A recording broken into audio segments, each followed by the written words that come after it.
Short presentation giving you a very basic understanding of price charts so that you can get a good feel for how the market moves and most particularly how Forex traders, professional Forex traders, use those price charts. So the first thing we're going to look at two key elements. On the right hand side, you'll notice the number, and you can see it's moving up and down. It currently says 112.98. That is the price of this currency pair. So that's the first bit of information that the chart gives you. It tells you what the pair is currently trading at and how much that pair costs to buy or sell.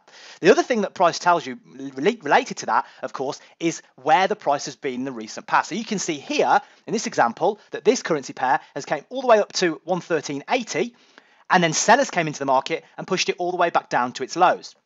Now that's useful information because we know that for whatever reason, sellers are trading from 113.80. So if this pair gets back up to 113.80, you've guessed it, we can expect some more sellers to come back into the market because that's recently been attractive to those sellers, and it's also been a level that the buyers just can't get through. So the first value of a price chart is showing us the history of the price so we can make little decisions and judgments based on our current trades. Now the other thing a price does is it displays in different ways. So for example, you've got a bar chart here. We've also can see a line chart, or the most popular way, the candlestick chart. Now the candlestick chart is the most popular form of chart analysis with professional traders simply because it gives you much more information. You can see where the price is, not only where the price is and where it's been, but you can see where the major rejections came from. These little wicks here show that the market sold off very quickly, and this was a particularly fierce reaction zone. If we go to a bar chart, for instance, or a line chart, most obviously, you don't get that same clarity. You just see where the price has been without those little details. So that's why candlesticks tend to be most important. Now, the one thing I want to mention here is that price charts definitely get overused by retail traders.